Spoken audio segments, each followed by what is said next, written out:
This presentation covers the theory of the consumer. We'll start with the concept of the utility function. Consumers are constantly in search of ever greater levels of utility.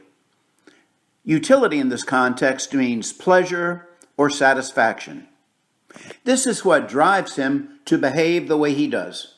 An individual can make a net increase in utility by taking those actions for which the marginal benefits exceed the marginal cost.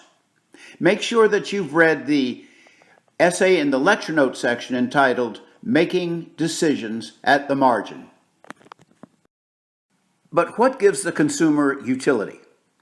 We all have different tastes and preferences, so we'd all identify a different set of goods and services that we'd like to consume, given the fact that our selection is constrained by a limited budget. We can't have it all, Elon Musk notwithstanding. I might like eating raw oysters and drinking red wine. You might be repulsed by these and prefer Fruit Loops and Mountain Dew.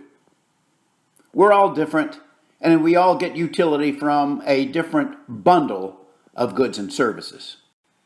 We can express these preferences by the use of what an economist would call a utility function. A utility function would show the functional relationship between the various goods and services consumed and the resulting utility enjoyed. That is, it shows that the utility received by some individual, we'll call him Mr. A, is the dependent variable, and all those X's represent the goods and services and other things Mr. A might do with his finite time, energy, and money. The U in this expression stands, of course, for utility. That's our sample guy right there, Mr. A. That letter F means is some function of. By simply writing an F, it relieves us from having to specify the alpha and beta coefficients of this equation. Because we're not showing the alpha and beta coefficients for Mr. A, we could call it a generalized utility function, and it can apply to Mr. B, Mr. C, and everybody else. Again, the purpose of this generalized utility function is simply to show that U, utility, is the dependent variable, and its value is dependent upon all of those X's. The X's, of course, stand for the various goods, services, and activities that this person might consume or do in order to obtain utility.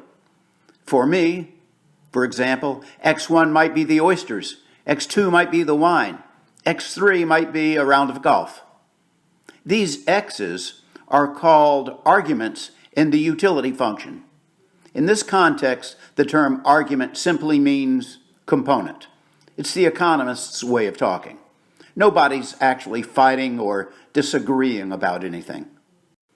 Those dots just mean and so on. Here, the N stands for some number. Number. We don't know how many items are on this list, but it includes everything that gives the consumer utility. So it's probably large, too large to write them all down. It could be 1,000, could be 1,000,000.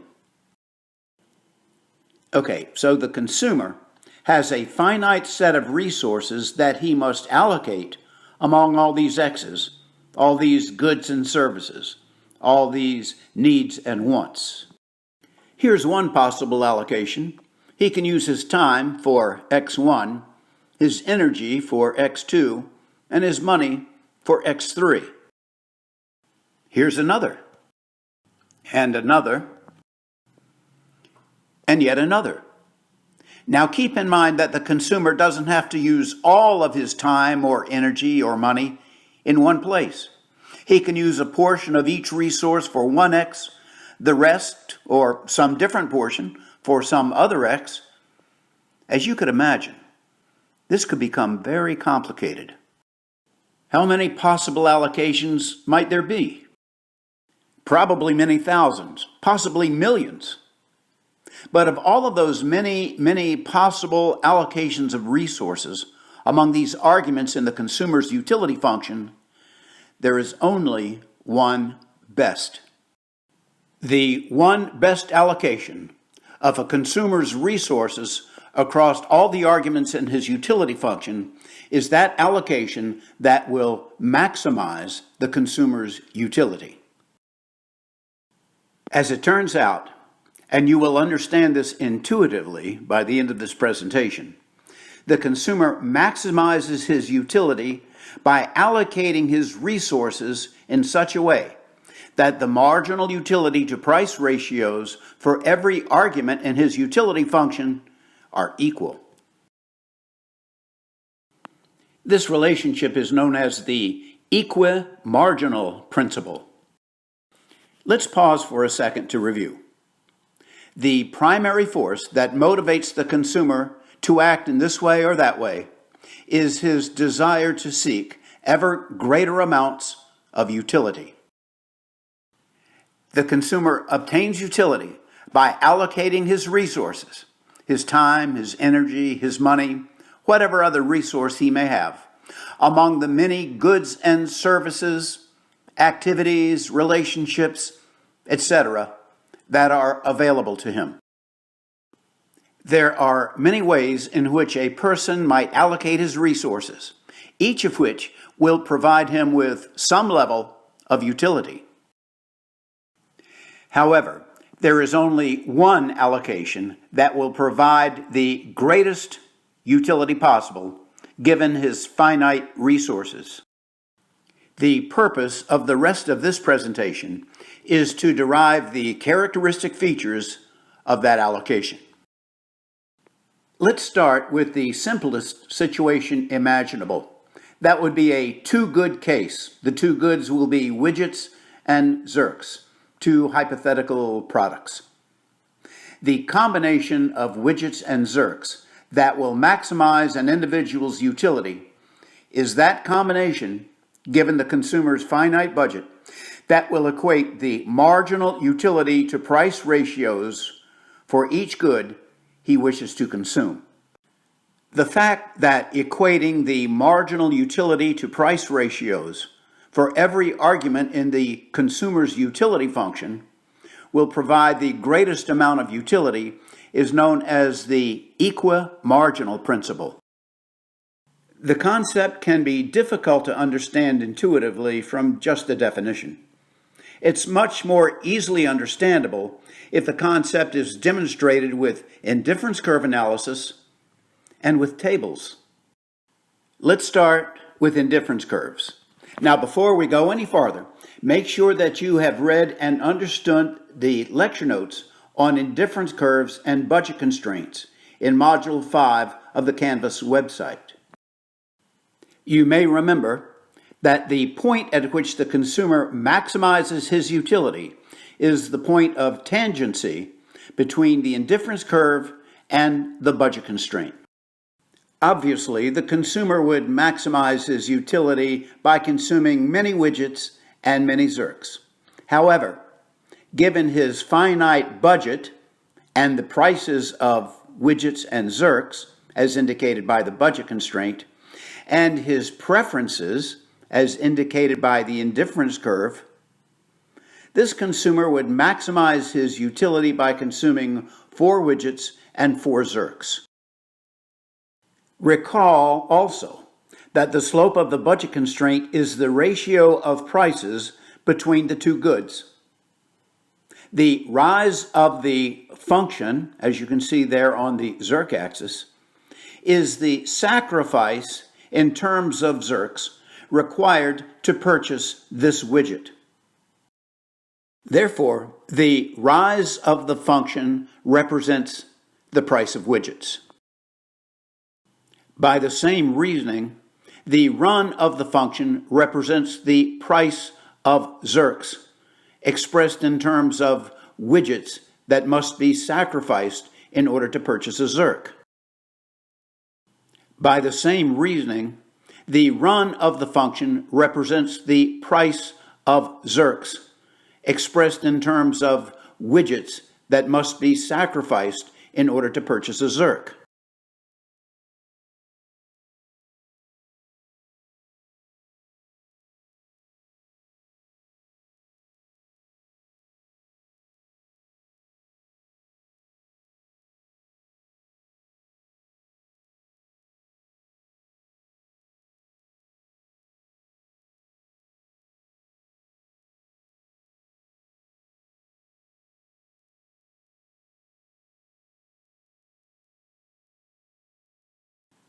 This distance along the z-axis represents the price of a widget, expressed not in terms of dollars and cents, but rather in terms of the number of zirks that must be sacrificed to buy this widget. Therefore, we could designate this distance P sub W, the price of widgets. And by the same reasoning, we could label this distance P sub Z. This represents the amount of widgets that must be sacrificed to buy a zirk. So, if the slope of a function is its rise over its run, and by the same reasoning, we could label this distance P sub Z. This represents the amount of widgets that must be sacrificed to buy a zirk.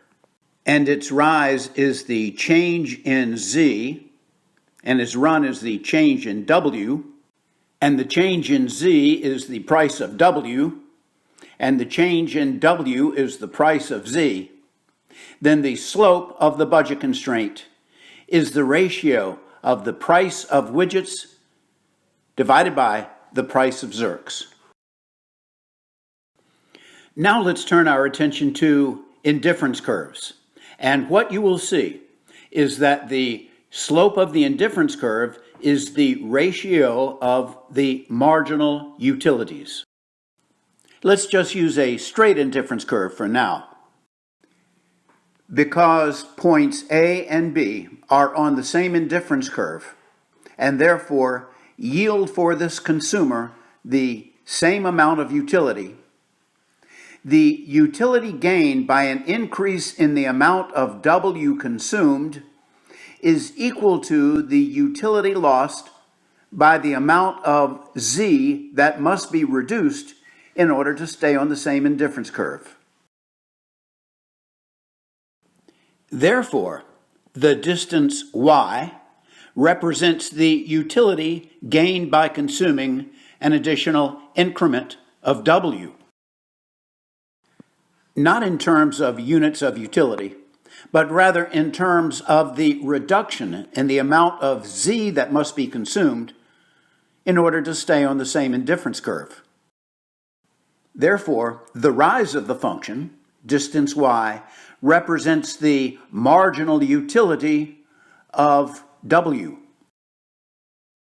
The run of the function, distance x, by the same reasoning, would represent the marginal utility of Z. Therefore, the slope of this indifference curve, the rise over the run, is the ratio of the marginal utility of W to the marginal utility of Z. But an indifference curve is not a straight line. It's convex to the origin due to the law of diminishing marginal utility. How do you measure the slope of a curved line? Its slope is constantly changing. The slope of a curved line is measured by the rise over the run, that is the slope, of a straight line drawn tangent to the curve at a specific point. This is called the instantaneous slope of a curved line, the instantaneous slope. The instantaneous slope of this curved line at, say, point A is the slope of the red line, a straight line drawn tangent to the curve at that point. The instantaneous slope of the curve at point B is the slope of the blue line. Recall from the lecture notes on indifference curves and budget constraints that the point of tangency between the two represents the point of utility maximization for this particular consumer. But it is also the point where the instantaneous slope of the indifference curve, that is the marginal utility of W over the marginal utility of Z, is equal to the slope of the budget constraint, P of W divided by P of Z. Mathematically speaking, the consumer maximizes his utility when the ratio of marginal utilities is equal to the ratio of prices, as you see there. We can use a little 8th grade algebra to rearrange this equation in the following way. This expression is saying that the consumer maximizes his utility at the point where the marginal utility to price ratios are equal for each item that he wishes to consume. Okay, so let's now verify the utility maximizing rule by use of tables. Consider the following situation. Your budget is $4, and you're in a store where you can buy only widgets or Zerks. The price of each of these goods is $1. Here is a list of the possible combinations of widgets and Zerks that you could buy with your $4. If you bought 0 widgets, you could buy 4 Zerks. If you bought 1 widget, you could only buy 3 Zerks, etc. Here are the total utilities you'd get from each product. For example, if you consumed 1 widget, you'd get 100 units of utility. If you consumed 2 widgets, you'd get 150, and 3 widgets, you'd get 180. And here are the marginal utilities. Pause the video if you'd like to make sure you understand how these marginal utilities were derived. As you know, the utility maximizing rule requires that we equate the marginal utilities to price ratios for every item in our utility function. In this case, only widgets and Zerks. Here then are the marginal utilities to price ratios. They were easy to compute. It was just a matter of dividing each of the marginal utilities by 1. Notice that of the possible combinations that fall within our budget constraint, 0 widgets and 4 Zerks, 1 widget and 3 Zerks, etc., the marginal utility to price ratios are equal, in this case, when we consume 2 widgets and 2 Zerks. Here's a list of total utilities for each possible combination. As you can see, the total utility is highest for that combination for which the marginal utilities to price ratios are equal. Let's try a different example. Here you can see the price of widgets has gone up to $2 and the price of Zerks remains $1 apiece. As a result, the list of possible combinations has changed. If you buy 0 widgets, you're still able to buy 4 Zerks. But if you buy 1 widget which costs $2, that will only leave you $2 in your budget, with which you can only buy 2 Zerks.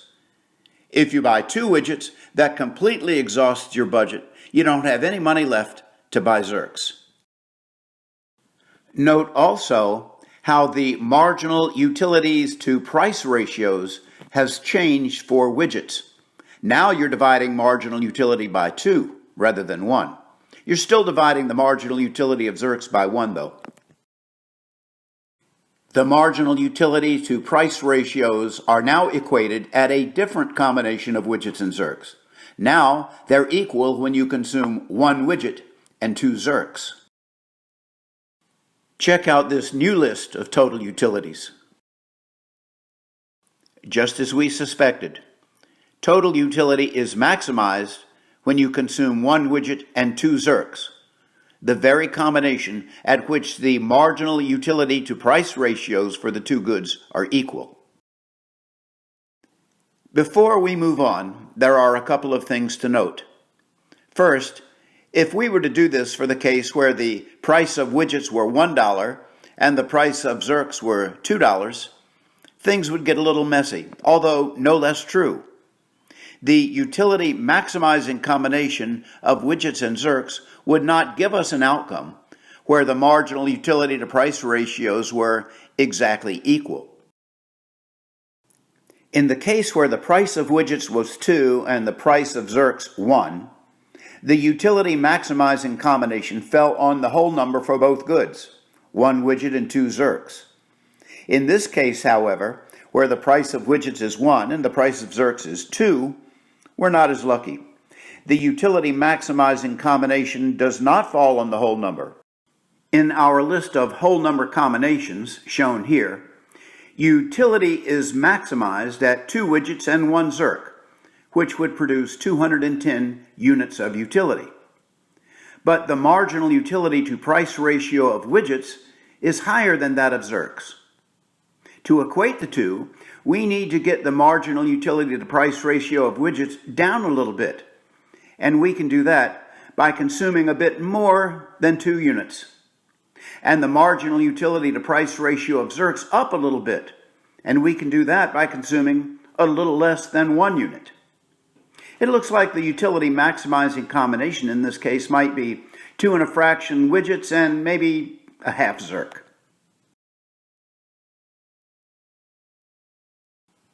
Irrespective of the fact that it was too inconvenient to illustrate the case where the utility maximizing combination could not be expressed as whole numbers, equating the marginal utility to price ratios would nevertheless maximize total utility, as we are about to see in just a moment.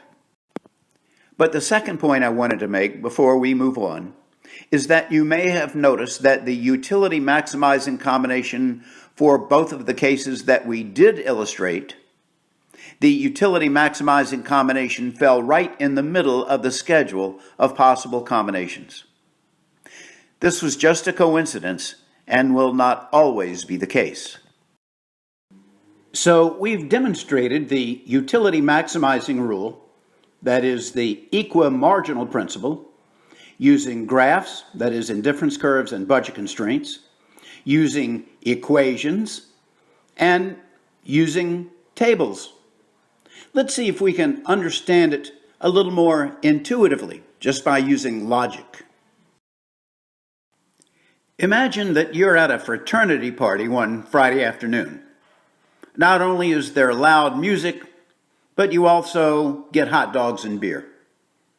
When you walk into the frat house, the guy at the door gives you 10 tickets, 5 blue ones that you can use for buying hot dogs, and 5 red ones that you can use for buying beer. Okay, so let's start out with this utility schedule. Here are the total utilities. That's hot dogs on the left and beer on the right. And here are the marginal utilities. Once again, pause the video if you'd like and compute a sampling of those marginal utilities to verify their accuracy. But rather than handing you 5 blue tickets and 5 red tickets, the guy at the door handed you 8 blue tickets and 2 red tickets.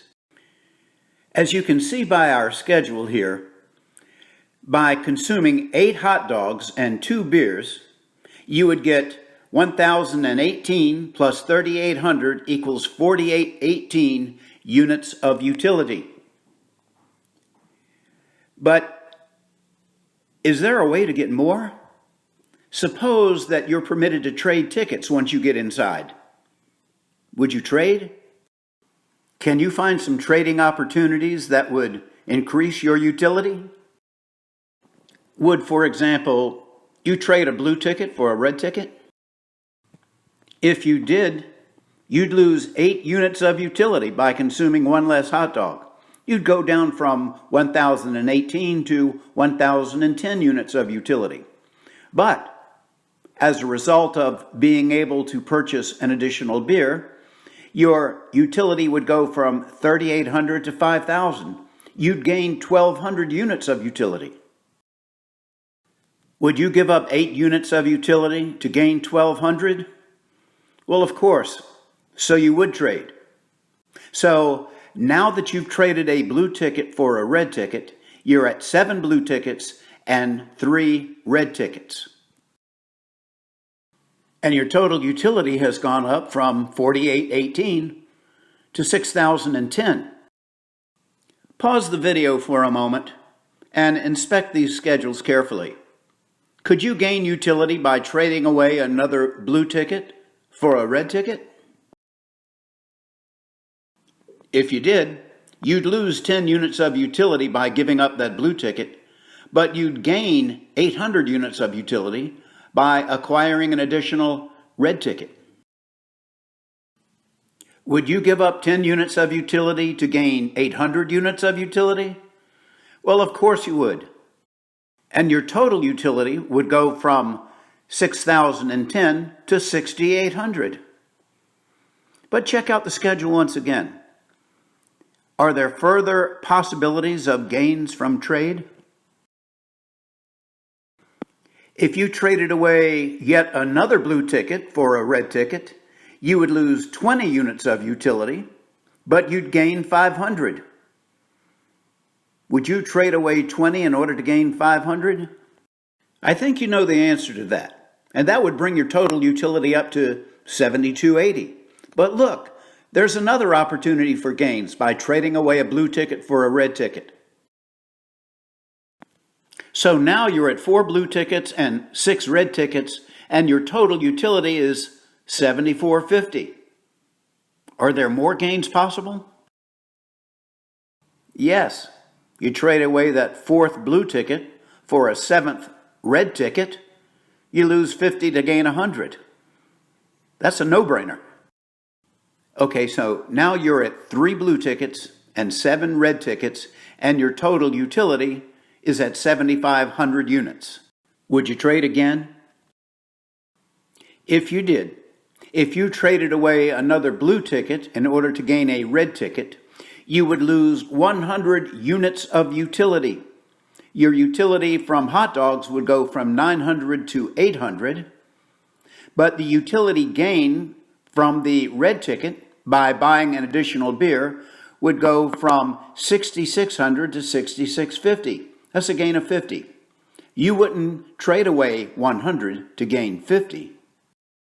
Lo and behold, wouldn't you know that this equilibrium utility maximizing combination is the one that equates the marginal utility to price ratios for each of these goods. Now, we didn't have a marginal utility to price column because the price of both the hot dogs and the beer was one ticket. We know that this is the utility maximizing combination. Watch what happens to total utility as we continue to trade away blue tickets for red tickets. Total utility goes down and down and down. This concludes the presentation on the utility maximizing rule, also known as the Equi-Marginal Principle. Don't forget to watch the video on expected utility, the link to which is in the description box below.